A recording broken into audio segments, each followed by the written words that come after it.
Everyone is welcome here, it's time to make new friends. Aquavide, Uskava, fill your Glencairn. Share a dram with the spirit of Edmonton. Slancha! Good morning, Whiskey brothers, Whiskey sisters, and Whiskey friends, and welcome to the Whiskey Book Club's 7th book of Season 3 with Billy Abbott.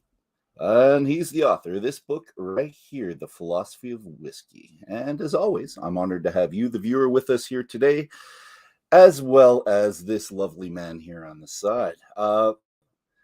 As a quick aside, before we start off, I just want to say lots of other whiskey book clubs out there. Lots. I think there's 2, but none that delve so deeply into the subject matter with the author than right here. My name's Dolph. I'm the Spirit of Edmonton on social media. I'm the founder of the Whiskey Book Club, and I am your host tonight. For those of you new to the Whiskey Book Club, I'll explain a little bit what it's about. It's a home base. It's a safe place for whiskey geeks, people like you and me that love to share a dram and share a passion for reading, usually about whiskey-related books. And this book right here, our 18th book that we've reviewed on the Whiskey Book Club, and Billy Abbott's inaugural book. It's a quick read. You can get through this. You have a nice Sunday afternoon, a Saturday afternoon like now, you can read through it. Billy's been in the alcohol business for a little while. He works with the Whisky Exchange. He's been blogging for a very long time. Initially, Billy's Booze blog, which morphed into Spirited Matters, which you're still doing now, right, Billy? Well, if I ever find any time, but yeah, occasionally. It's often not, but it's on there. And you'll see articles on there as well. So you want to go there for the articles. He's a freelance writer, presenter, educator. He's also a judge international drinks competitions covering whiskey, beer, and Asian spirits. So Billy, welcome, kind sir. How you doing tonight? Oh, thanks so much for having me. I'm doing really well. It's I would say it's a little bit later over here than it is for you, and here over in wonderfully sunny London. It's been a fantastic day so far. So really looking forward to having a chat about the wonderful world of whiskey. Nice. Thank you very much. And it's Sunday, sunny, which is nice to hear. It's 9 o'clock in the morning here in Alberta, and it's snowing outside. Imagine that. Just a little bit, just the flurries coming down. What in December we would consider very pretty and beautiful and peaceful, but in April, we're thinking it's got to stop. It's just one of those things. And no, go ahead. Sorry. If I say it's sunny enough here today and warm enough that I sat outside to eat my lunch, and I spent yesterday tidying up in my flat load, and very specifically was looking for my sunglasses because all of a sudden I actually have need for them in the wonderfully dull and normally sort of lifeless sky we have here in the industrial heartland of northwest London. Actually, I need my sunglasses when I go outside today. So yeah, it's lovely. Nice. Unfortunately, it does also mean that the side of my head is now probably disappearing in sort of like brightness and shininess. But apart from that, it's all good. No, it's perfect, and it's nice to see the sunlight sometimes on other people as well. I could just admire you and admire that from afar. I was also going to ask you, what do you have in your glass tonight, kind sir? Yeah, well, as I was saying just before we started, I was going to have a day off the booze today, but unfortunately, I've been tempted back. Thank you very much. I've got the latest and second release from Phil and Simon Thompson up at Dornoch Castle Distillery up in just north of Glenmorangie and the Dornoch Firth up in Scotland. This is their second ever release. A 2017 distillation, which Simon has described as being really good. So I thought I stuck my name in the ballot. Simon is one of his own most harsh critics, and if he actually publicly says, "Oh, I quite like this," that's generally a good sign. But they've only ever done 2 releases, and so this sits next to and there's number 1 first release here on my shelf. And for the Whiskey Exchange, I'm assuming that you'll be covering that or taking it on at the Whiskey Exchange. What do you do with the Whiskey Exchange? Thompson Brothers, they only sell their own stuff at the moment. We sell a few of their independent bottlings. They're incredibly good independent bottler as well. Phil and Simon know how to choose a whiskey, so we stock a load of those at the Whiskey Exchange. But these are only sold by them. And I say that the first one was, what was it? only cask number 1 was the first one, and the second one's cask number 16. They are one of the tiniest distilleries ever. They don't really do tours, because if you go and visit their hotel, Dornoch Castle Hotel, it's out the back is where the distillery is, and literally you open the door and the tour is done, because there isn't anything to see really other than the old fire station, which is basically just a stone shed. I went up there a few years back and worked with them for a day, and it really was, I moved a grand total of about 10 feet, I think, during the day, back and forth a lot, but it's just, that's from one end of it to the other end. But really, really, really nice. Great guys, along with the rest of the team. I think it's Jacob and Ewan, I think it's the other guy I haven't met, and Vary, who actually runs everything secretly from the office. Really lovely folks, making incredibly interesting whiskey and picking some great bottlings as well. So, yes, an excellent thing for a Saturday afternoon. I love it. Well, your Saturday afternoon taste of their whiskey. My Saturday morning breakfast whiskey is it's this one. I don't know if you can see it right now. The Crown Royal Winter Wheat. So Davin's Canadian Whiskey Awards. This was the gold that hit the award. This was number 1, and I like it quite a bit. It's a great. I've heard good things. No, for it is a breakfast whiskey. It's very light, but it's perky. Okay, I got a friend of mine nice mixture with Mike. It goes alongside the coffee well. I think so. Not in though. I don't like it side by side. I think I'm going to finish the coffee and then go for that. And 9 o'clock in the morning. So happy Easter if you celebrate Easter, or happy Easter weekend. And I've got my bunny mug. I don't know. My children still give me cute little things from Simon. They're all adult, out of the house, but I still get cute things from them. Let's start this off. First of all, thank you very much for the autograph. So we bought this online and from your site, and then you autograph all the books if they ask for it to send out. So, and you said you've sold quite a few. You've been writing a lot of signatures, but it's not just your signature. It's a nice little ditty. Yeah, well, I would say not everybody gets the whole sort of like shebang sort of thing, and it's one of these things I didn't realize before writing a book was writing a book is basically quite easy. Coming up with things to write in the front of books for people is really hard. Especially with folks like yourself who I don't know very well, but I've spoken to online. It's like, oh, what do I write for this guy? But I have my special signing pen. I'm a fountain pen collector and fountain pen geek, and so before the book came out, I selected a pen and a specific ink and everything like that. So yes, I quite enjoy the whole signing thing, but it does remind me actually I need to check to make sure I've got enough ink left, because I did a book signing the other weekend and sold out of all my stock, and about half a pen left. And another one coming up, I hope. Yeah, I've got a couple of weeks' time. Anybody who's over in Glasgow, the first weekend of May, I'm running tastings and signing books at the National Whisky Festival. Nice. That reminds me, actually, I should probably actually send them the lineup of what whiskey I'm actually going to be tasting. That's quite an important thing. I should probably get on with that. I'm glad I could pique your memory with something. But thanks for this. And how do people order this from you directly, sir? Yeah, so I have a website, philosophyofwhisky.com. And if you head over there, it's got all the latest news, stuff that's happening, where I'm going to be doing tastings and signings, mailing list to sign up to if you would like occasionally. I'm very, very lazy, so it's not the most active of mailing lists, so you're safe on that front. But you can also order signed and unsigned books from there. I offer very reasonable postage rates, but also I'm not as cheap as Amazon. So if you don't want a signed copy, then grab them from Amazon or preferably your local bookshops. The Kindle version came out 3 weeks ago. I discovered last week because the publisher didn't tell me. The publisher tells me nothing. But it's a Kindle version snippets of information. It's tiny little, if I ask really nicely. But yeah, the US, Canada, Japan, and I think a few other markets. The book lands with you lot on the 1st of May. If you're looking for like a local bookshop, they'll be able to sort it out from there. And of course, if you have any local bookshops who would like to fly me out and do a book signing, then just let me know. I'd love to come and see people, but I don't know how many. I think that would be a fantastic idea. And I bought my copy. I think it was two and a half months ago from you. were our copies 2.5 months ago. So available quite a bit earlier in your hometown or in it Europe launched before this year. in I wonder October. why.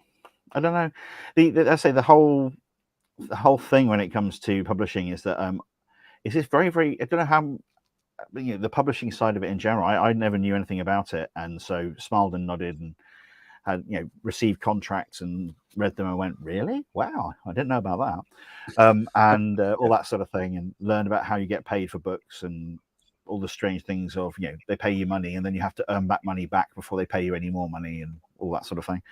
But the big one though is that I don't know where it's available, and it just seems to pop up in bits of the world. But weirdly, it's Japan, Canada, and the USA are the main 3 markets I found, which have it locally from May the 1st. Okay. So yeah, but October the 14th for us, we had a couple of weeks early. We have the Whiskey Show, Whiskey Show with no the over here in London. It's the Whisky Exchange's big show, and they got the books in just in time for us to have a preview, a few copies sent over to the show. So I got to buy the first copy of my book ever sold was sold to me. So I bought the first copy of my book. Unfortunately, I put it on the big pile of books when my copies turned up to sign and send out. I put it on the wrong pile and signed it and sent it to someone. So somebody out there has got a copy of this book with Billy written on the back on a sticker, so I wouldn't forget that it was my special copy. This is my second special copy, so this is my it's got bookmarks in and everything. But somebody's got a copy with a sticker on it saying Billy, and that's the first ever copy that was sold. That's great. Well, I didn't get that, nor did my wife. So, but that's interesting. I'd love that. Okay. Yeah. Or someone might try to just, with the picture you just showed us, try to have a little sticker that looks just like it. They'll sell it for 10 times the amount online, just like the Whiskies. I've got a whole pile of the stickers just literally here on my desk. So if anybody wants to pay me extra for me to write Billy on a sticker, I'm very, very happy to do that for you. Done. Okay.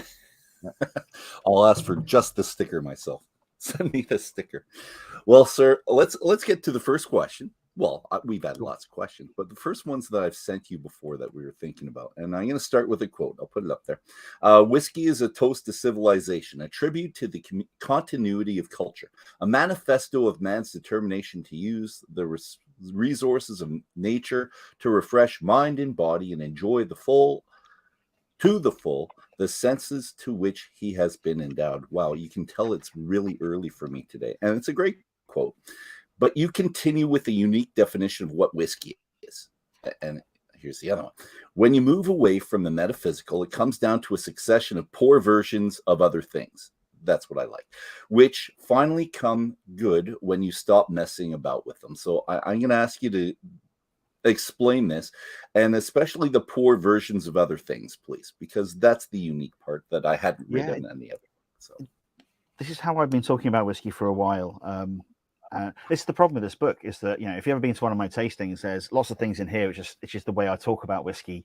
I've heard from a lot of friends of mine who know me that when they've read it, they've just heard it read in my voice, because it's so much the sort of stuff that I say. That's a good that's a good thing, Bill. To make whiskey, you start off with grain, and then you make really bad porridge. You mix it with water. You don't use milk and cream and all the other good things. You end up, you make Scottish porridge, which is just made out of water and oats and sadness.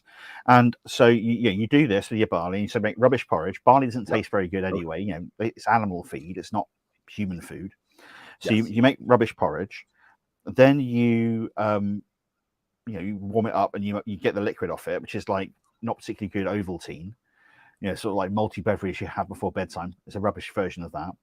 Then you add yeast and you ferment it, and you make particularly bad beer, which has a catastrophic effect on your digestive system if you try and drink too much of it.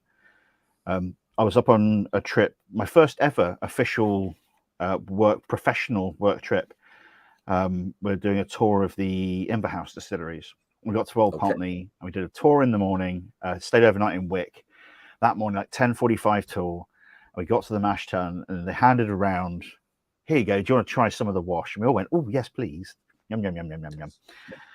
We then sat in a minibus for 4 hours driving back down south again. And the minibus spelled really interesting by the end of it. Yeah, there was no catastrophic situations. It cleanses you from it. It's good. Yeah, it was definitely open the windows. So yes, you have your rubbish beer. Excuse me. Then you distill it, and you make bad vodka. Vodka is all about purity. It's all about removing flavor. It's all about sort of this crisp and clean spirit. And New Make is nothing like that at all. It's all dirty, flavoursome, loads of stuff in there that you don't want to have in the final spirit, because you're going to stick it in a cask for a long time and forget about it. And when you forget about it and you leave it alone, stop messing around with it, that's when whiskey becomes what it is. It goes from this dirty, rustic spirit that they used to have to dose with honey and herbs to try and make it even vaguely drinkable. And with a little bit of time and a little bit of wood, magic happens. And that's for me is this, this whole thing of it is just rubbish stuff. But when you stop playing with it, that's when it really becomes good.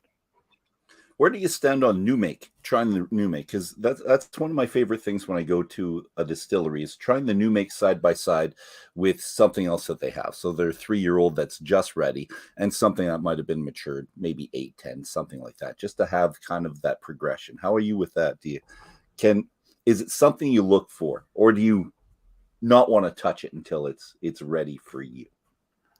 I'm not only a whiskey geek, I'm a booze geek in general, and I love distillate. I love the taste of stuff off the still. I like to understand the process. Just looking around my desk here at the moment, I have some Irish whiskey new make here at the moment. This is Great Northern Distillery, the secret distillery that nobody ever talks about. A friend of mine sent me some of their new make spirit, and a little while back I received this from Irish Distillers, which I was really excited about because I thought they'd sent me a bottle of Irish Distillers pot still new make. They haven't. This is actually just water. They sent me a bottle of water in a box and haven't really explained why. So that was really disappointing. But I've got some water to dose things with if I need to now. But no, I like to. Are they going to fix that at any point in time? They're going to send you the pot still new make, yes? Oh no. One day I might be able to blag that off someone. But I've got a load of nice whiskey they sent me as well. This is all part of the little sort of like the package. And it's the joys of marketing and marketing people not entirely always knowing exactly what the whiskey geek people want. And so when they send an anonymous bottle of liquid in the post, and you go, "Is it?" and you go, "Oh, no, it's water. It's water. I know what that tastes like." But I did test it yesterday. I was literally standing at my desk going, "It doesn't smell like." I smell nothing. It's quite nice water, but yeah. But I like to see that development. I like to see where it comes from. The process of maturation, of going from spirit off a still to being spirit coming out of a cask. There's so many moving pieces, and how that change happens is incredible. And I absolutely love it. It's something which I'm endlessly fascinated by. And when I talk to people about and train people in the wonderful world of spirits production, we talk a lot about the spirit and how flavor gets into the spirit, and maturation is just another process. And so, I absolutely love it. And things like going to see the guys at Dornoch, their spirit's different every single time because they play around with lots of different things. But be able to sit there and with them and just talk through how the spirit coming off the still changes in flavor. And big fan very much so. Good. Well, you kind of get to know the intimacies of the whiskey, and once you start asking a distiller about the distillate that comes off, they open up a little bit more, I find. So I those are some of the best conversations I've had was over new make, to tell you the truth. You referred to rubbish beer as well, so I found that many of us whiskey lovers have a place in our hearts for beer. I'm a home distiller. I shouldn't say that, but I'm a home brewer. That's legal. So I'm a home brewer. Is it a love for you as well? Is it kind of a younger brother to whiskey thing that you love it because of whiskey, or completely independent of whiskey?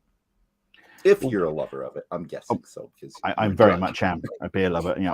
I started with beer. Beer is where everything when it comes to booze for me started from. I grew up in a brewery town in southeast of England.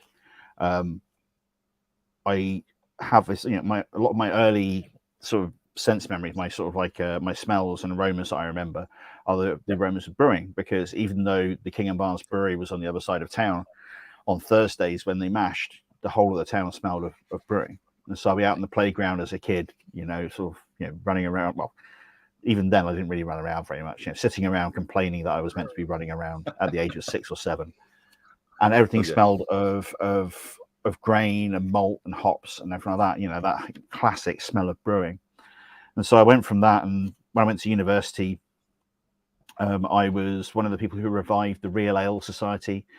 I still go to the campaign for Real Ale. It's a big thing in the UK, and they have a beer festival every year, the Great British Beer Festival, which is one of the biggest beer festival, the biggest beer festival in the UK, which I go to every year and have done for like 25 years now. And so beer has always been my original thing. Whiskey and everything came afterwards, took over a little bit more, but beer's now my hobby. And this is the wonderful thing, is I don't really do anything professionally with beer. Every now and again, a little bit here and there, but spirits, whiskey, that's work. Also something I love, but definitely more to my work side of things. But the wonders of beer is always very much my in my downtime. Nice. Are you a home brewer as well? I have attempted on 2 occasions now to brew. The first one was me, a friend of mine who actually has just started working as a brewer down in Los Alamos. He's from Birmingham over here in the UK. Ended up moving over to Nashville, Albuquerque, and now to Los Alamos, and going from being a computer programmer, which is where I started as well. I went into spirits. He went into sales for a brewery and is now taken over and is now an assistant brewer at a new brewery up in Los Alamos. But he and I and my landlord, another friend of mine, we tried to brew a beer, and it was in the middle of winter, and so we left it out in Dave's shed, and we wrapped it in blankets, put it in an old broken fridge which wasn't running. He said, "Oh, that's insulated. That'll keep it warm." So that didn't work. As soon as we brought it inside and sort of put it into bottles and said, that must be fine, dosed it with priming sugar, capped all the bottles. The second we opened one, after it had been, the bottle was dry, the beer was everywhere else, apart from in the bottle the second you opened it. But the second time, I actually had like a course, me and a friend of mine, Mariella Romano, who's now the Aram brand ambassador. She and I are both sort of like beer buddies, and we brewed some beer together at a beer school here in London. And I have a couple of bottles left, which I'm quite scared to open because it's an IPA and it's about 4 years old now. And it was it was a little bit. It's like that classic homebrew, first time you ever done it, just very, very slightly infected sort of edge, which makes you think, yes, it's meant to taste like this. It's not meant to taste. It's supposed to have a sour taste to it. So I'm suspecting if I open it now, 1, it'll be very, very fizzy, and 2, it'll be fizzy and sour in an interesting way. So, So I tried it, but I'm very much, while I'm really interested in production and how it all works, I'm also very happy to leave that side of things in both spirits and beer and wine and everything else. I want to know how it happens, but I'll let other people who are much better at it than me actually do the pulling of the levers and the tipping of bags of things around. Nice. Well, apart from whiskey, that's my fun. And on Monday, so Easter Monday, I'm making a Dolphlebock. So I call it a Dolphlebock. It's a Doppelbock, but I call it Dolphlebock. And I make that every year. So actually, because the monks, the German monks, the Paulaner monks, at one point, they call it bread of life because they would live off of that during Lent. And I had a friend that suggested that I do the exact same thing. I can't because I'm a teacher, but I could do it over the summer. So probably 7 years ago was the first time that I brewed about 60 liters of it, thinking that I would have probably 5 or 6 glasses of this every day. Pints, not glass, but full pints. And the beer comes out at roughly 11%, the way I've made it. And after not eating all day and just surviving on beer, after 3 is as far as you can get for one day. And I spent a summer very loopy, but I went from 270 pounds to 235. And I kept it off the whole year. The next year I did it, and I made it down to 215. and I've been around 220, 225 ever since. So I did there. It's not easy because you're just drinking beer, and I'm still making food for the family because everyone else would come into the house, and I'd have to barbecue for them and make supper because my wife works. I'm the only teacher, so I was making the food, not eating the food, drinking the Dolphlebock, and I was a mess for so for 4 weeks. For 2 summers. So I still make it every summer, and everyone, I love this beer. It's fantastic. It's meaty, it's heavy, but so that's why I'm making on Monday. So I'm a little bit excited for that. And maybe one day if I ever see you, because I do have it in kegs, but I do bottle some. Maybe if I ever see you in Edmonton on a book tour, I'll have you have some. All right. Let's go with another quote. Let's go with it. So in the end, right there. So in the end, whiskey really is a drink that taps into what it means to be human. I like that. It's been with us since we first combined science and food and spread around the world as we've become a global species, and has prevailed as a drink of the people as we have matured. So it has united us as we have matured, but it's also separated us, whiskey with an E. But I'm going to pose you a hypothetical situation, because you do talk about the whiskey with the E, without the E. And I'm going to say that you and I are traveling in the Atlantic. We've noticed an iceberg that's completely melted, and it reveals an island underneath. You and I both claim the island is ours. And of course, we start distilling. I make beer, which we eventually make into a distillate. Do we spell it with or without an E if it's just you and I? I do not care in any way, shape, or form. The spelling of whiskey thing, I say it a little bit in the book, but it's something in pretty much every trading session I do, I'll talk about it, and I'll say, my standard joke is, this morning we're going to talk about whiskey, and this afternoon we're going to talk about whiskey. You can tell it's different because of the pronunciation difference between whiskey and whiskey. Totally different things. Totally different. Yeah. We wrote an article years ago on the Whisky Exchange website, in which it was a horrible thing just for clickbait, just so we could make sure we got up there on the Google thing, saying about whiskey and whiskey and the different spellings. And right at the end, I think we said, we don't really care how you spell it, as long as you don't spell the plural whiskies, WHISKEYS. If you do that, you're dead to us, or something like that, as a joke at the end. And unfortunately, that's now the thing which people come back to. So they read the article, it's like, what do you mean? That's how you meant to spell it. And it's one of those internet arguments which is even more prevalently is Jack Daniel's a bourbon, which I will not comment on in any way, shape, or form. I have an opinion, but my opinion's right. But of course, it doesn't really matter. And there are 2 countries in the world which spell whiskey with an E. There are many, many stories as to why they do, and one of those countries, I think both of those countries allow you to spell it without an E. So in the end, legally nobody cares, and for me it's however you would like to spell whiskey, go ahead. I know how to spell whiskey in all the different situations we might need to. It's very, very simple, but it's absolutely hilarious how often we get stuck up on that, and it's the little thing. It's really annoying because it's something that's often for people who have recently started getting into whiskey. And if you look at Facebook discussions, especially, if somebody in our social media team accidentally adds an E or removes an E from something, or if they, for instance, even for something like what they call Waterford in Ireland. Waterford and Ireland don't put an E in whiskey. Is it Buffalo Trace? No, it's Maker's Mark. Don't use an E in whiskey as well. But if we miss out the E in Maker's Mark or in Waterford, somebody will pop up and say, "Excuse me, I think you may find that you've spelt it wrong." At which point somebody else will come here. "I think you may find this is one of the exceptions," and then there'll be a massive argument backwards and forwards. And I'm sitting there going, "Just go and drink the whiskey." Yes. Well, I think I'm going to suggest we spell it IE, because I have a French heritage, and it just seems like I'll pay tribute to my French brethren. Whiskey IE, done, and then we can have the conversation and have the third spelling throughout the world. Go for a third spelling. That way, nobody can argue. Well, I think so. Just doesn't matter. Well, it's like in the book, and one of my standard things I always sort of say is, the Irish and the Scottish, you'll never get them to agree who made whiskey first. There's always going to be this rivalry between Ireland and Scotland over who made whiskey first. And I find that the only way to get them to agree is to say, I think you may find the English made whiskey first, to which they both shout no very, very loudly. And again, with the spelling of whiskey, it's like, do we spell it EY or do we spell it Y? Spell it IE and then just watch everybody get upset. Yeah. It's much easier. I think it might be fun.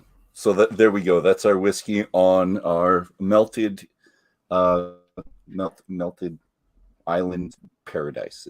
It'll be whiskey IE. Let's stick with production of whiskey. So our knowledge of the production of whiskey, it's still growing, and for some reason, you would think that we would have known it all by now, all the advancements, but I think there's still one that comes out. But I'm going to ask you, true advancements and not just gimmicks like crossing an ocean. And I think there are things that are going to move whiskey ahead. And I think in my mind, it's yeast. I think that's it. But I'm wondering if this is just an American focus, and you have more of an international perspective, I think, where you are. Here in Canada, same thing. We're experimenting a little bit with yeast, not like they are in the States. And if you think about Four Roses with their yeast and their production, I'm wondering, other than bourbon, is yeast a new direction in your mind, or am I just off? It's always the thing that everybody reckons is going to be the next thing, if that makes sense. So, we did wood. We've done wood now for ages. It's the thing we talk about all the time.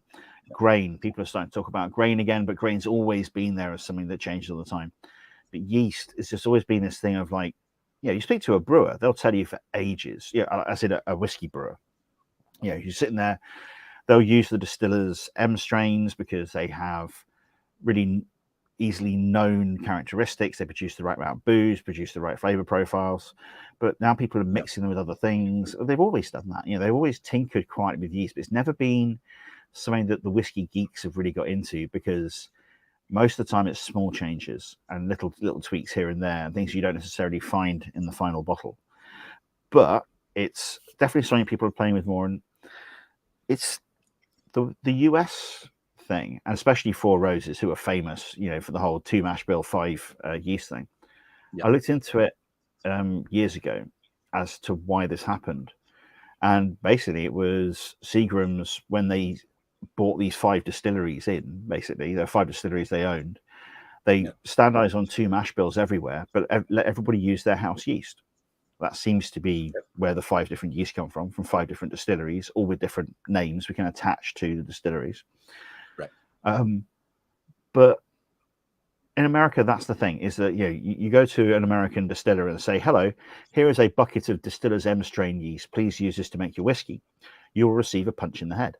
It's all about, it's like with brewers in the UK just making beer. All the modern guys now just buy in specific yeasts and things, but the old-fashioned brewers, they got their own house yeast they've developed over years and they kept alive. And you don't sort of like buy a new bucket every time. You crop your yeast, you look after your yeast, you develop it. It becomes very, very much part of your character, and that's the way that US distillers, and to some extent Canadian distillers as well, North America has had that tradition, and it comes from the good old days of if you have a distillery that's in the middle of absolutely nowhere, you're not going to be able to get delivery of a new bucket of yeast. So but same in Scotland. But it's now just become, over time, yeast has become just a thing that generates booze, really, with a little bit more to it than that, but not a lot. But people are playing, and again, in whiskey, we look within the industry and without the industry. So there's looks towards the US, but there's also looks towards the rum world, and also to the beer world. And so spontaneous fermentations and the interesting yeasts that happen yet there, although it's all pretty much in the same group, there's still lots of Cerevisiae, but there's a bit of Brettanomyces in there now. There's a load of stuff now with Pombe yeasts, which is something which it pops up a lot in rum production. There's Okay. loads of interesting things happening. I have no idea how much of it will ever make it to a commercial level, or if any of it will. Okay. But that's when we have folks like Phil and Simon up at Dornoch Castle. When I was visiting, I had a look into one of the washbacks. All the others were bubbling away nicely. And I looked into one of them and went, it's a little bit dead. What's going on in there? And Phil said, oh, yeah, Simon forgot to make up the batch of yeast, because Simon is very much the yeast whisperer. And he sort of sits there and sort of builds up sort of cultures of yeast in order to be able to pitch. And so he said, yeah, this one we just cropped the yeast from our last fermentation and then pitched that here because we didn't have any yeast ready to go. So I said, oh, really? What was it? It's like, oh, that's from Orval. And so basically they managed to grow up some yeast from Orval, which is a Trappist Belgian beer. So a fantastic beer, famed for having a bit of bretheren in there as well. Every single bottle. I've got a load which I mature. I think 6 months is quite nice. I like them after a year. After 2 years, they taste like licking a horse, which can be quite nice. It might be all right. Some people might like it. I do. But yes, they reuse this. They pitched this yeast, and they were using cultured beer yeasts in order to try and get interesting flavors into their washes. And it was just all experiments, really. I tried a 100-something-year-old bottle of Bass with Phil and Simon. Angus McRailed, the whiskey writer, I bought this bottle at auction, and so got it out, and we all tried it, and it was, let's just say, a couple of us quite liked it. Most people, I think, the describe of what was the uric, I think is the nice way of saying, yes, a little bit familiar, let's just say. Yes. Okay. Little bit pissy, and it was really interesting thing. The seal hadn't been perfect, so here we go. Bass Ratcliffe, 1869. So we tried that a couple of years ago. It's 150 some years old, and also a Bass King's Ale from 1902, and a Bass's Princess Ale from 1929. And I think so. Just checking on my my blog about this, just to make sure. I can't remember which one it was now, but one of those three, I was there with Simon, and Simon just took the bottle and said, "Can I have this?" And there were floaty bits in the bottom, and so his plan was to try and revive any yeast that was still in there, and see if he could revive a 100-something-year-old Bass ale yeast, and try and get it viable enough to be able to do a brew. I have no idea if it happened. I'm suspecting that the bottle was just sat on the side somewhere. But that's terribly interesting to be able to do that. People are playing and trying to do interesting things, but yeast is such a key part of the financial logistics of a distillery, in that you need to generate enough alcohol to be able to then distill the alcohol and to have the right percentages in order to be able and so yeast is very key on that part, and so to sacrifice yield. Yeast means a lot more grain and a lot more money, so makes complete sense. So it's a really, really sort of complicated thing. There are a few people are playing, but the big one though is that it's the thing that every single time you get a bunch of big whiskey geeks together, especially if like yourself, they're brewers, it'll be like yeast. That's where everybody's going to go next, and then nothing happens, or tiny little things happen. So I hope so. Well, I'll keep my eyes out. I'll keep my eyes out for the whiskeys that change it, because bourbons, and they've done quite a bit in the bourbon industry. And you talk to my friends in the States, and they can discuss yeast all day and the influences that yeast has on their bourbons or some of their single malts as well right now. But I'm going to look for it. I'm hoping something different happens, and I hope it's real change as opposed to just something fun.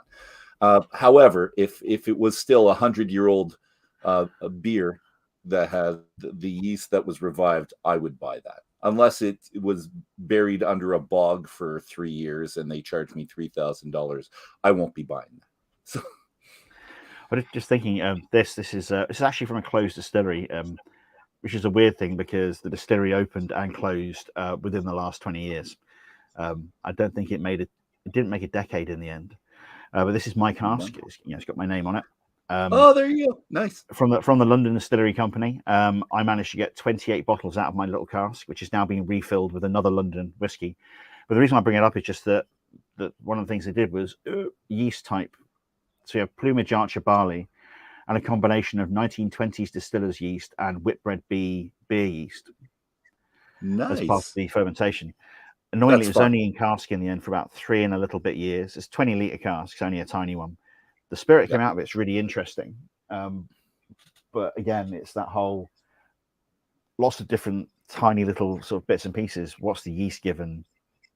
What's the barley given? You never know. But at the same time, just on the nose, it vaguely reminds me of this stuff I got from Phil and Simon. It's unfortunately the distillery didn't make it in the end and closed down for various reasons. But I managed to get my cask out before it did, and so I still have a few bottles of that knocking around. Still yours, and I don't think you could have had it in the cask longer than 3.5 years, anyways. When it's that small of a cask, it could definitely. I reckon it could have just about lasted to 4 or 5.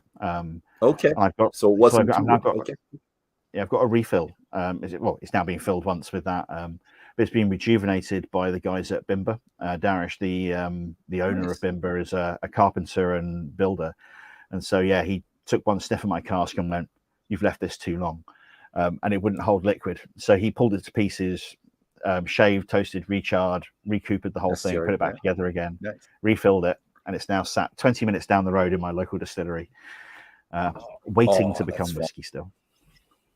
Wow. Enjoy that. And I'll share one of my beers if you share some. I won't ask for a whole bottle. I'll just want to say we can definitely do a bit of an exchange when I finally make it over to your end of Canada again. Excellent. Well, let's progress. And you talked about wood. So, and you brought up a term within the book that I liked, and I don't think I've ever read this. And I've read, I think, hundreds of whiskey books, but I've never heard the term dual imprint. And I think you coined it, which leads, and then I start thinking about triple imprinted and quad imprinted. So with the different barrels. Okay, that's what we're talking about. So is this your term, do you think? And are there any other terms that you've coined that you think the industry should latch onto? Because I like the dual imprint, but I don't know if I've seen it. I think it might be mine. Because one of the things that annoys me about when people talk about whiskey casks is they only ever talk about sort of one side of how they say, oh, you put bourbon in there, then all of a sudden you have something which tastes a bit like bourbon. Sorry, give me 1 second. I've got somebody's trying to deliver me something, I think. So. Go right ahead. You deliver it. And and we'll listen in on the conversation as we try the whiskey. And if there's anyone on the side, I know that it's 9 o'clock in the morning for us here. Well, 9:30, 9:45. Anyone has comments about the yeast, I want to hear them on the side. But I don't think our guys, I was just mentioning any comments about yeast, I want to see them on the side. But most of our people don't watch it live. And especially not now, not at 9 o'clock or 10 o'clock in the morning. But if someone is watching this with breakfast, I'd love to comment about the yeast you have. But anyways, so a term, you coined it, it's yours. Yeah, I think so. So that was just the wonders of Amazon delivering me a lampshade, as you do. Nice. Anyway, well, you want. They actually rang the doorbell, which is nice, rather than just throwing it on the floor. Anyway. So when people talk about wood, you talk about a bourbon cask or a sherry cask. They talk about getting the flavor from the sherry.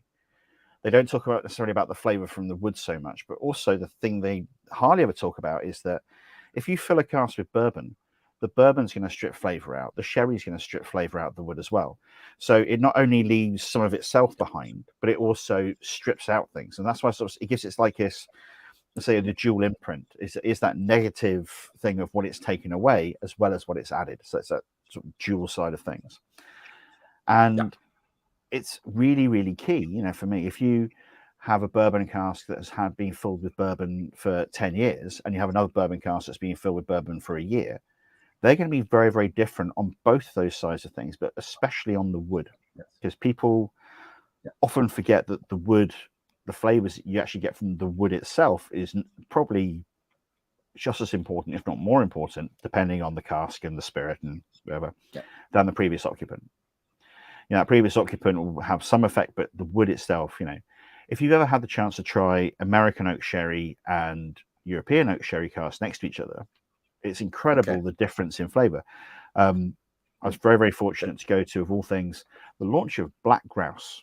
So the smoky, famous grouse thing. I was speaking to a friend of mine from Edrington the other night about this. It's like probably 5-6 years ago now. And there's a guy who works for Edrington who is the master of wood. And they were talking about bits and pieces. And I've always been intrigued by casks and slightly obsessed with sherry casks. And I just said to him, you don't happen to have any samples here tonight of European and American oak sherry? And immediately he went, yeah, and pulled them out. We sat there and tried them. And he was telling me about, because people don't talk about it so much. You talk about a sherry cask. You don't talk about American oak or a European oak. So you talk about European oak and sherry, almost like as if they are interchangeable. Yes. But they're not. And, you know, they're really, really different. They give different things. And Macallan are very, very keen on telling people about it. You know, if you get Macallan double cask, that is European and American oak sherry. And that's the thing. So yeah, this whole sort of double imprint, dual imprint thing that I talk about is I just try and make sure that people understand that, you know, it's giving and taking. Everything that is put in a cask gives from that cask and to the cask. And so it gives this dual impression of everything that's been in there beforehand. And yeah, so just really important. It's just all part of that understanding of maturation. And there's so much obsession with sherry casks. You know, I quite like a sherry cask matured whiskey, but at the same time, things which are this color, you know, pale almost to the point of, you know, not really picking up color and flavor from the wood. It's all those other processes. Yeah, there we go. Nice big rich sort of color to it. And yeah, I often these days like basically things that haven't had much wood influence. And again, it's that whole thing, that cycle of being a whiskey geek, of changing your palate over time, the things that you're interested in. But yeah, it's that lack of understanding from people when they first start out that there is more to it than just, oh, it's a bourbon cask, it tastes like bourbon. It's a rum cask, it tastes like rum. And it's a bit more. That's a perfectly understandable first step, but it's trying to always help people into that next bit to understand there's a bit more to it. But when it comes to actual new terminology, I don't really know. Often my terminology is generally just being rude about things. I do refer to, I use the word pervert a lot when talking about lots of whiskey things. You know, pervert casks, wine cask perverts. Okay. People who like wine cask whiskeys, weird, perverted people, those ones, you know. Okay. But that's be proud of your perversion. Don't worry. Yeah. Mark Newton, who is, I think, head of marketing now for Waterford Distillery, is a big fan of wine casks. He and I have often disagreed back when he used to write maltreview.com. He used to be one of the owners of that. And yeah, he and I disagreed entirely over casks. He thought that third refill casks were just a sign of people being cheap, whereas I see them as being a perfect way to develop flavor within spirit. And, yes, yeah, different, very different points of view. I agree. But yeah, he loves a wine cask, and I called him a wine cask pervert, and yeah, he took it as a badge of honor. Good. Yeah.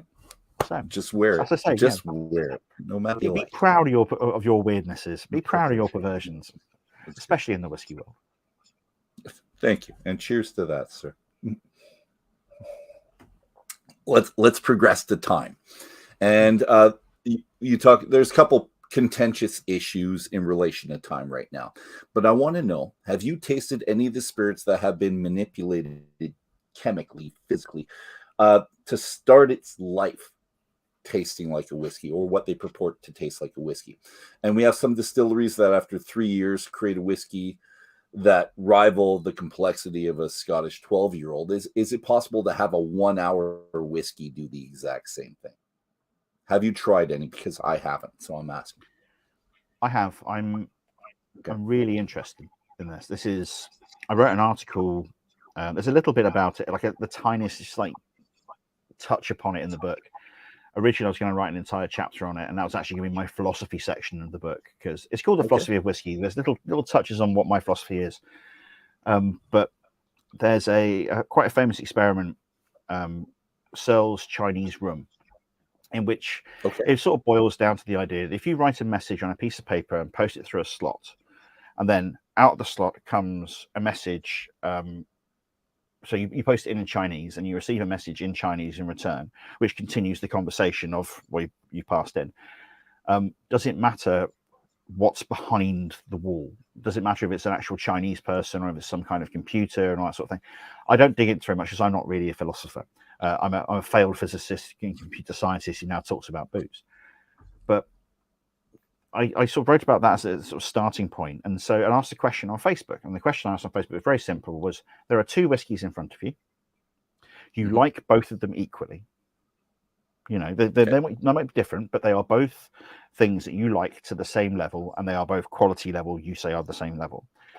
One of them is a traditional whiskey, which has been made in a distillery and matured in wood for many years and all this sort of thing.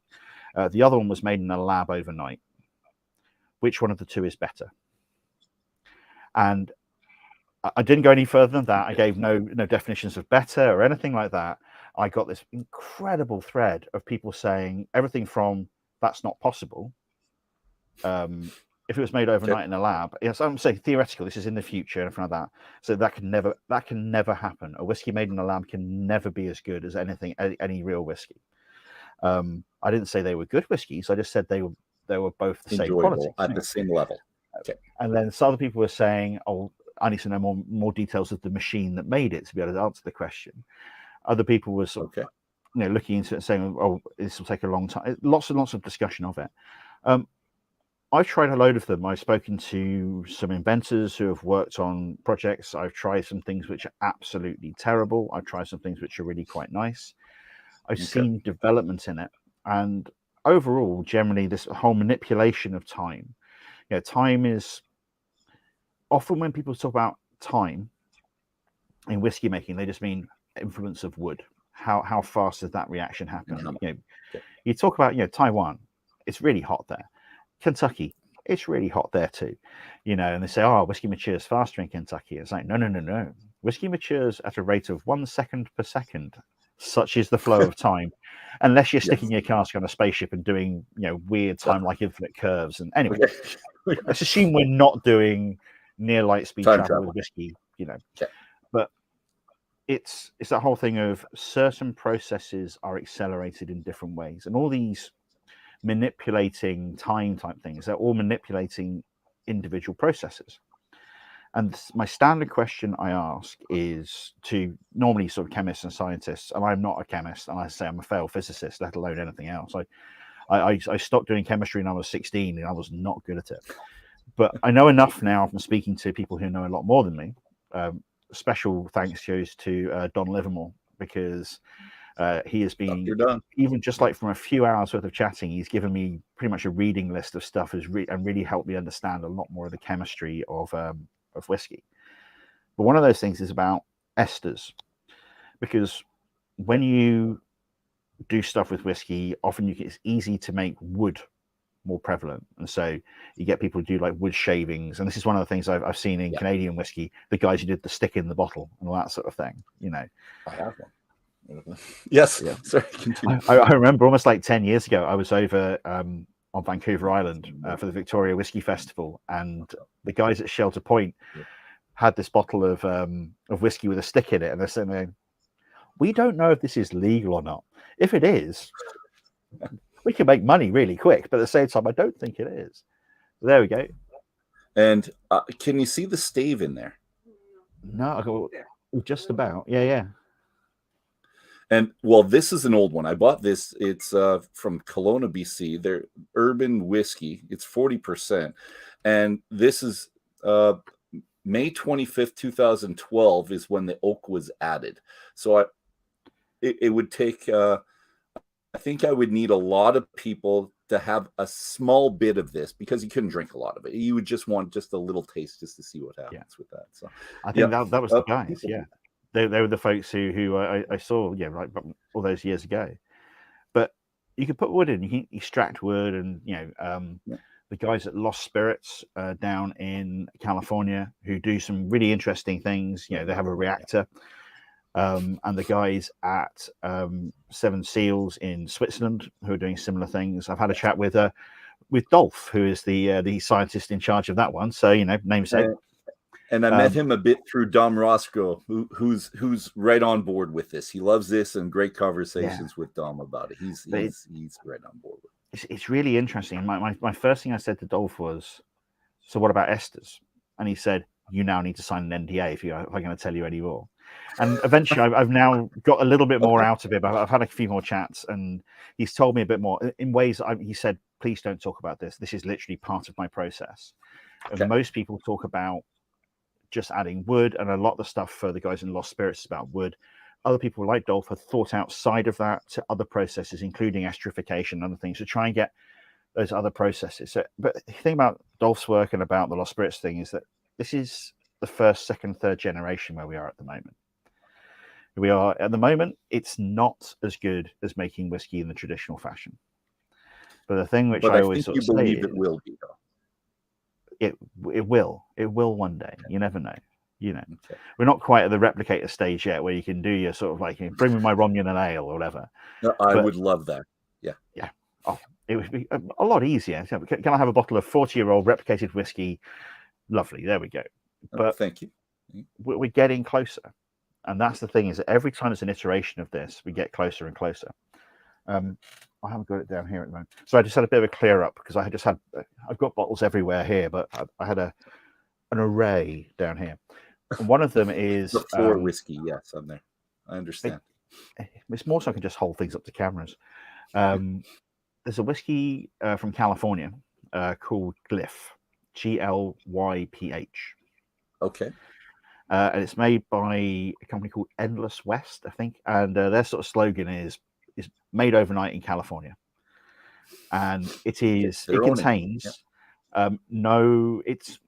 the definition of it is very much that whole thing of in the US, if you start digging all the way down to the bottom of the definitions, you find a few of them and go, oh yeah, well, so spirit whiskey, which is neutral spirits with a minimum of 5% straight whiskey.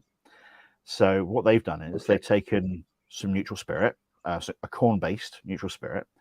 To that, they have added 5% straight whiskey, and they've also then done a mass spec GCMS and all that sort of thing on some actual whiskey. I think it's meant to be a 15-year-old sherry cask Scotch whiskey. They've marked where all the peaks are. They have then obtained all those flavouring compounds, and they have added those into the bottle as well in the right proportions. And the result, to sort of quote Douglas Adams in The Hitchhiker's Guide to Galaxy, is it's something that tastes almost but not entirely unlike whiskey. You can see where they're going, and every iteration of it they do is better, and it gets closer and closer. And that's literally just stirred up in a vat rather than even matured at all. Whereas all the other ones have got machines, or they start with young whiskey and things like that. But we're getting better and better and better. And that's the thing. Well, I have to buy it. I have to taste some of this now. And I told Dom I was going to get it. And Dolph as well. I talked to him online. We're Facebook friends. And I comment. It's nice to see someone with my name. Doesn't happen very often. So I kind of clung on to that friendship. I have to try it. But I think your desire to accept it is because of your science background. I don't think you're a traditionalist in those senses. I think you have a faith in science. And even though you, like I, haven't delved into the chemistry aspect of life since high school, I think we could believe it. Although I do have a sense of traditionalism where I want to feel like I've helped society and a small town work around this whiskey, and I'm one of the reasons why there's still, I don't know. Call me a romantic. My romantic self has a hard time with it, but my scientific kind of brain is thinking I need to try it soon. And it wasn't before you said this, because you said they were close, and I've had Dom say it's just as good, and I didn't believe him. I believe the very close one, though. I believe that. And so that thing though, again though, is that, and this is one of the things I found really interesting, talking about the Chinese rum problem of the quality of, you look behind it, is the process important, or is it just the output? And when it comes to on Facebook, people were saying, "Oh no, it can't be as good because if it hasn't been touched by a load of hands making things, turning levers and things like that." So at which point in time it's doing this with a lever and doing that with a button. So is that better than that? If it's a keyboard and I'm pressing buttons on a keyboard rather than going and turning a handle by hand, even though it's exactly the same process, which of those is better? And so you get qualitative judgments about the process of whiskey making are just as good. At the same time, my pen, this lovely pen here, which is my signing pen. Yes. That's handmade out of hard rubber by a lovely chap called Dennis, who I bought it off. So the whole thing outside of the nib and the unit that goes into that bit, but all the rest of it's hand turned on a lathe and polished by a guy called Dennis. At the same time, I also have here a Mont Blanc, which is a pen which costs significantly more money than the other one. But this is mass produced. The only difference being it's got a little bit more gold trim on it. But this is considered to be a much fancier pen. Which one is best? And there's qualitative things in there. I love using this pen because I've met the guy who made it. I met that day actually was at a pen show, and I took I messaged him and his wife on a group of pen people, and just said, anybody who's a still holder, do you need anything? I'm going past a shop. And they went, oh yeah, could you grab us some bottles of drink because we're really thirsty and we can't leave the stand. So I turned up with some bottles of Coke for them, and they went, oh, thank you very much. So the people who I spoke to and who somebody else recommended I go and try and find this pen because of the material it's made out of, because I said I liked it. So all of that. Whereas this is a fancy pen I bought off the internet, which other people like. That we've heard about for a long time. And yes. Yeah. And so it's really that qualitative aspect of how things are made, and that is really important. And people seem to be very, very, especially in the whiskey world, you talk about the packaging of a whiskey. And a load of whiskey geeks will say, I don't care, just stick it in a bottle with a blank label, I still buy it. I don't know. It's a waste of money on packaging. And you sort of go, yeah, would you actually like it just as much if you didn't have, one of the most integral things when it comes to whiskey is the same with wine. It's the without that, is whiskey is good. Yeah. When we talk about, I think I talked about in a little bit about the senses you use when you do whiskey, and one that people generally don't think about when you're drinking is hearing, because but you have that before you start drinking. That's an integral. I've got a shiver down there. Yeah, that's Pavlov's dog ringing bell. Now eat food. That sort of thing. It's all part of it. And so the whole experience of whiskey, from the moment that the grain is sourced or somebody thinks about the grain, all the way through to the moment you put it into your glass, all of that has an impact in some way. And it's interesting to see from individuals what their line is for when things stop being so good, and it's changed a lot over the years, as people get used to modern technology. But I'm really intrigued by the fact that at the moment there are people who are experimenting with science and ignoring the abuse they get, because I know Dolph and the Seven Seals lot, they do get a chunk of abuse. They have received abuse from me in the past. I've apologized since, but that's good. It's poor Dolph, because it's so different and because it's not there yet. And that's the thing. It's just all steps on the way. And I find it endlessly fascinating. But at the same time, my example bottle of whiskey is a bottle of Lagavulin 16, which is one of the most gloriously loved whiskies by the whiskey geek community. Despite the fact it's made by the world's biggest whiskey company, it's watered down to 43%, and it's packed full of color. But but we still accept it. Well, I buy it at Costco. I get mine very cheap when I get that, but that's okay. So we are romantic, but we're open to the discussion and to the experience of the 1 year, or not just the 1 year old, the 1 hour old, the 1 day old whiskey. All right. Second contentious issue about time. So I have a distiller friend, Don DeMonte, and he's an owner distiller here in Canada, and it's Last Straw Distillery that he owns. And he's convinced that whiskeys that are now coming out at 40 plus years old must have been crap. And he doesn't buy that we just found this Yeah, back then, not now. We just found this amazing 40-year-old barrel. He doesn't buy that. He says it must be prep because if it was good at any point in time leading up to the 40 years, they would have sold it. And I mentioned that there's certain people that don't need to sell the barrel, and he agreed that yes, there's certain distilleries that will put something away with the intent of keeping it for a long period of time, but smaller distilleries don't. They need the money to grow, especially if it was one of their very first barrels. So, what do you think? Do you think that a lot of the 40-year-old, 35, 40, 45, 50-year-olds that we're seeing now might have been not so great at one point and just finally making it now? I think it's a combination of different things, some of the really old ones would have been put away. Gordon MacPhail famously have now released an 80-year-old, which I am very fortunate. It's actually, my sample's around here somewhere. I still have just like the remains of my sample, tiny little bit left because they didn't send me very much in the first place. Nah, it's around here somewhere. That's absolutely incredible. It's 80-year-old whiskey, but that's because they had these casks laid down and they put a few of them aside and said, we're a family company, we don't need to sell them. We're going to leave these to be 70, 75, 80 years old. Okay. Glenfarclas, another family-owned company, they think 1-2 generations down the line, they do 40, 50, 60-year-old whiskies. Yeah, they have a 40 as one of their ongoing ones. And I think most of the people you see 40-year-old whiskies popping up from are the folks who've said, we will put aside a small number of casks for that reason. And that number will be chipped away at over the years. It won't be for 40 years old. It'll be for long maturation. And they'll be sitting there. And again, it could be that actually, this is a bit reminds me of the argument about finishing whiskey, because finishing it's not maybe the best term.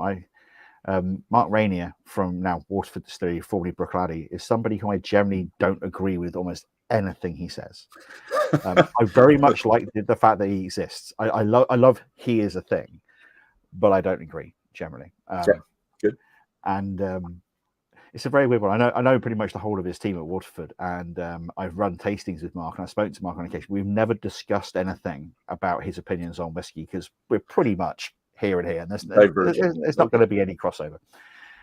But he called finishing acing, additional cask enhancement. Okay. It's not finishing, it is further enhancing a thing. And I think when we talk about finishing, people have often said, well, if you need to finish a whiskey, it was obviously crap. It's like, well, no, it wasn't as good as it could be. And if you release a whiskey that you finished, which has got worse due to the process, then you've done badly. So if you have a whiskey that's 40 years old and it was better at 25 years, and you've now released it at 40 years old, you've done something wrong.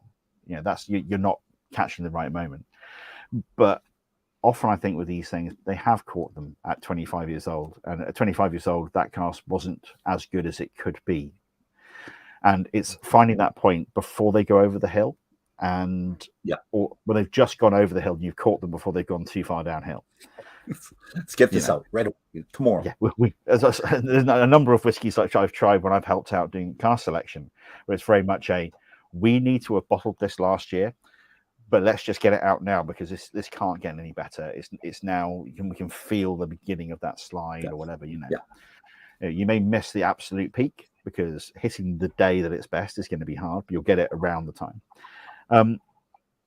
But yeah, there is this thing of this mystique around old whiskey, and I know the rise of the no age statement whiskey over the past decade or so, or the resurgence of no age statement whiskies, because it always used to be a thing.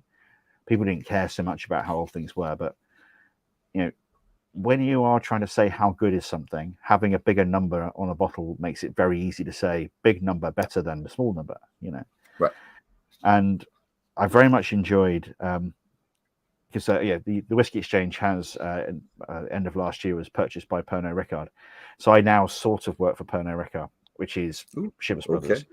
Okay. I sort of do, sort of don't. It's in that mysterious acquisitional stage where nobody's told Well, me. you're hedging your bets by saying nice things about them as well, too. No, nobody says I can't be rude about business, Daddy. So, Chivas, years ago, I loved the campaign they did, which was Age Matters. And they did a whole campaign about 2012, 13, 14, around there. Yep. Age Matters. And it said proudly in their adverts, we hold Scotland's largest stocks of long-aged whiskey. And 6 months later, they wiped out the age statement off a Glenlivet 12-year-old and moved lots of the range to being no age statement whiskies, and they stopped talking about age matters entirely. Yeah. And it just goes to show all of that sort of stuff is just marketing. For me, age and time are just ingredients. That's why I included time as an ingredient. And actually, vaguely controversially in the book, I didn't include water as an ingredient. Partly I noticed that, but that's more of a bourbon thing in my mind. But yeah, well, for me, people talk about water all the time, and I get so bored with saying to people, no, PT water doesn't make PT whiskey, and all this sort of thing. I belligerently left water off the ingredients list, only to submit the book and it to go for print, and then speak to a friend of mine, and he said, "Oh, you missed water out the ingredients. That's a bit of a mistake. You should probably fix that." And it's like, oh no, crisis of confidence. Did I do it all wrong? No. But I'm happy to have left it out. No, but time is an ingredient, because just like wood or just like barley, changing the time doesn't make it better or worse. It changes the flavor profile. Yeah. And so 40-year-old whiskey, generally the stuff we try, which is released, tastes good, because you don't generally release crap whiskey. And so the stuff that's coming out, which is 40 years and above, is not crap. It's generally good because they've chosen good ones. There's probably also a load of crap hiding in the back of a warehouse. They're trying to blend away with a load of other stuff to try and bulk out an old blend where it doesn't need to be absolutely tip top. It needs to be just good enough that they can combine those flavors with other things to make it work. You can lose a few dodgy casks or slightly substandard casks in a vatting of, I don't know, Royal Salutes. Anyway, moving on.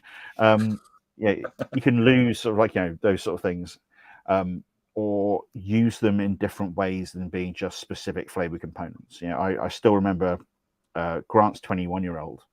I tried the North British component of Grant's 21.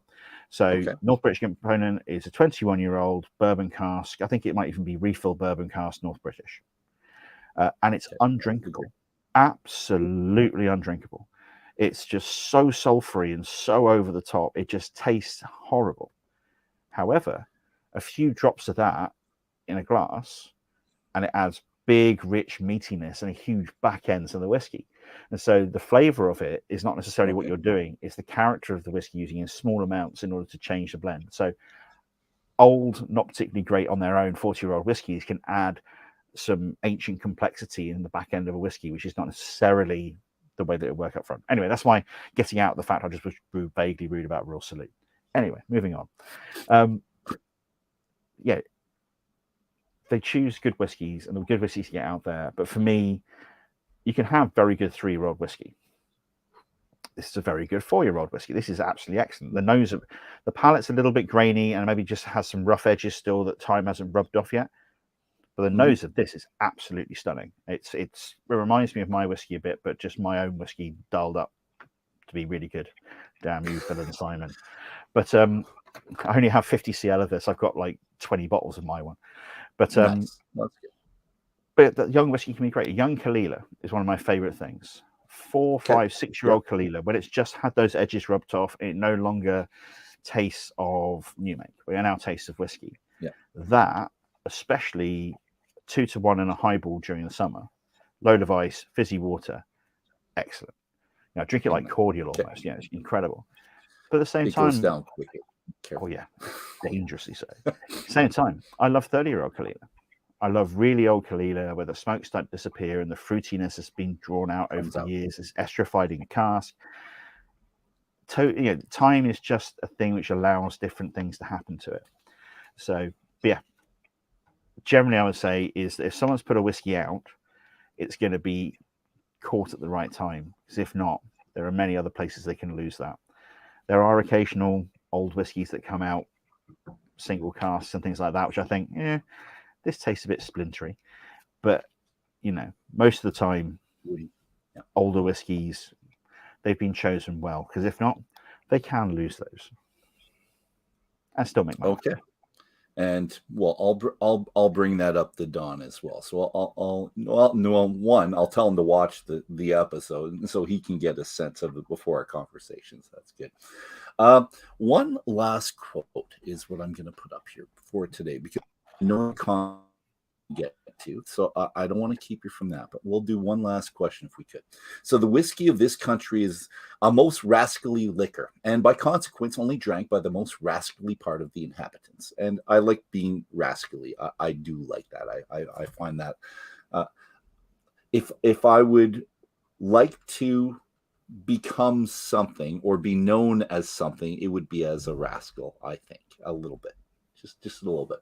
So before I read the pages dedicated to whiskey around the world, I did this. I asked myself if it was all concocted nationalistic sentiment. So we're the best because XYZ, and the other country, we're the best because of what we did. Do you think that this conversation that we have, and even with the E, without the E, was all created on the bar stool, at the university, in the boardroom, government propaganda from the Scotch Whisky Association? Is this something that's propagated to make it more interesting, or is this something that did occur naturally at one point, or is it just me loving my Irish roots and I'm going to defend it? What do you think? It's a little bit of everything, I think at the heart of it, there's an ongoing thing of pretty much every country saying we are the best. But most countries have enough national pride to sort of say, oh yeah, our things are better than other things. Even here in lovely England, where of course we have this massive inferiority complex. It's not, at the same time, it's a massive superiority complex. We are obviously top country, but we don't want to boast about it to all you other countries. You might get jealous. It's different ways of the way countries sort of see themselves. It's a subdued confidence. Maybe. Yes, yeah. Sometimes it's over the top too. It's there. Yeah. Okay. Well, again, you get national stereotypes of different characters. In Canada, you're all massively polite and you say sorry all the time, but at the same time, you all know you're best. In America, they don't have that. They're very, very loud and over the top and everything like that, and they know they're best and they'll tell you they're best. In England, we're obviously best, but we don't want to make a big thing about it. So yeah, it's all these sort of different stereotypes we have sort of jumping up, and those are based in not necessarily on fact, but they are things which are propagated by little bits and pieces of it. And in the whiskey world, and same with everything else, there's that rivalry between countries, and you don't get. It's a strange one. You don't get so much of a rivalry between distillers as you do between the individual countries, because over time it's been so stylistically different between different countries. Irish whiskey and Scotch whiskey, despite being quite similar in some ways, are very different. American whiskey is very, very different. Canadian whiskey is very different, again, bringing together these different traditions from different places. And now that we're expanding further around the world, Japanese whiskey is basically Scottish whiskey, but with an extra further 100 years of development through Japanese tradition and palate. Yeah. Okay. Taiwan is Scottish tradition done in a really, really hot country. India as well. Yeah, same thing. Yep. Yeah. And yes, right. Yeah, it's almost exactly it's the same guy. It's Jim Swan behind both of them as well. Yes. But at the same time, taking local flavor preferences for whiskey and leaning into those. And so, Israel is a little bit younger than Taiwan when it comes to making whiskey, but those two countries, their whiskey is not similar at all. You look at what Milk and Honey are doing, you look at what Kavlan are doing, there's not a lot of crossover.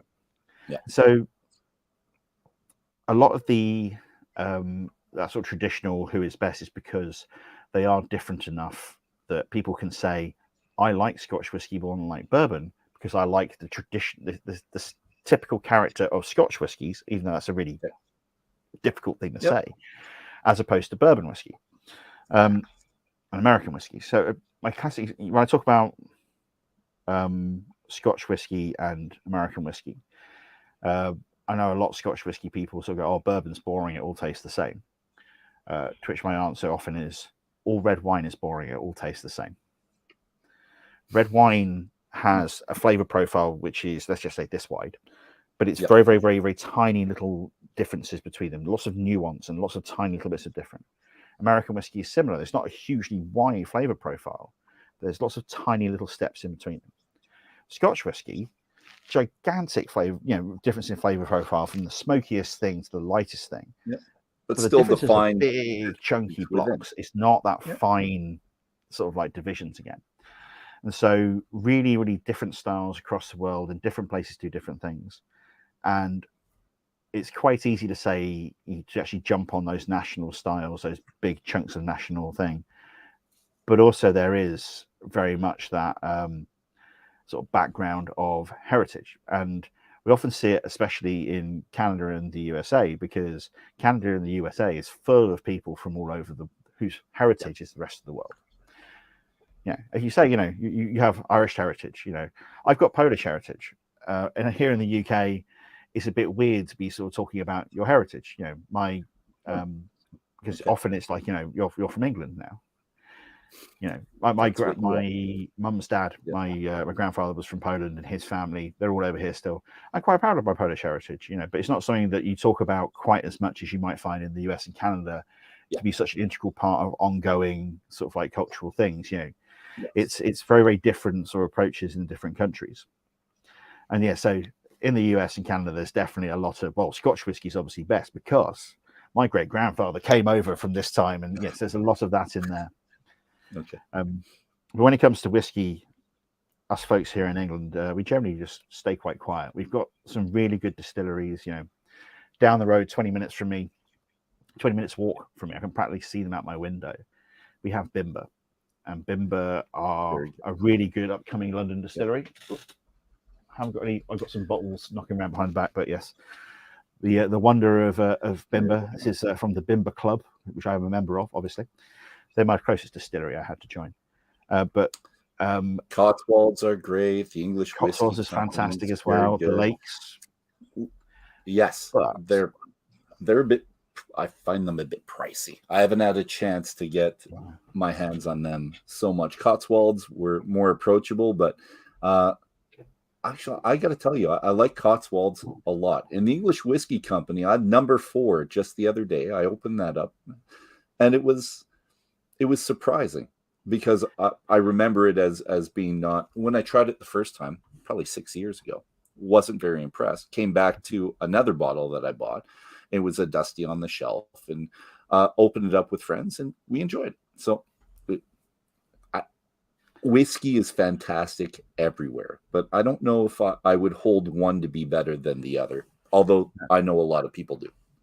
And that's the thing for me, at the moment in England, we have this incredible pile of incredible whiskies, which we could talk about and we could boast about them, but we don't, because it's not, we don't really do that in England very much. We're quietly sort of go, of course, we're the best. But for whiskey, we're still, very much sort of like, in the shade of other people. But the Lakes Whiskey Makers number 4 just won the World Whiskies Awards Best Single Malt. Ooh, nice. Okay. So I've got. Does that mean that the British are now best and we're better? No. And this is the thing: because whiskey's such a wide range of flavors, wide range of things. As you say, one of them is not better than the rest. Sat on my desk here at the moment, literally just within easy reach, I have England. I have some McMurray, so from Sweden. I have some Cotswolds, nice. some Kentucky Owl Wiseman. So that's some American whiskey. I haven't seen that. I just got rid of my Canadian stuff. I'm sorry. That's okay. That's what I've got we can next get something. But no. So it is very much a case of people are becoming a little bit more accepting. And I very much like that. That whole thing of, it used to be, I don't drink anything but Scotch whiskey. And we still see it in, when we post something about English whiskey on Facebook, it's normally like a start the stopwatch. Stop the stopwatch. 4 seconds before someone said English whiskey, I want to drink that. Someone writing in Scottish dialect as much as they can to show off, I am Scottish and I wouldn't drink your English whiskey, and saying, thank you very much. That's very kind of you. Well done. But, there is very much more now, especially among whiskey geeks, this acceptance of all whiskey's interesting in some way. All the whiskeys out there taste good, taste bad, whatever. They all have different characters. Let's just not be. And also, there's a lot more crossover now as well. You know, one of the things I talk about in the book is that constant exchange of knowledge. You know, Scotland and Ireland went back and forth exchanging knowledge. You know, Aeneas Coffee, the guy who invented the coffee still, basically created the concept of, you know, the ability to make blended whiskies in Scotland, was Irish. And the only reason he got into Scotland was because the Irish said, no, we don't want your bloody whiskey. And so that's what was going around. Rye whiskey. Well, that, and he married into a very good family as well. I'm about to say, having the Jamesons and the Haigs and all that sort of thing, who are all basically the same family anyway. It's very useful. But no, when you look at Canada, you know, the rye part of Canadian whiskey allegedly came in from German distillers who used to distill at home.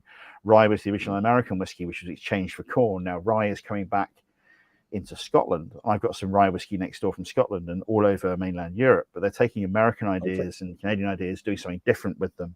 That's now feeding back into American whiskey via Scotch whiskey.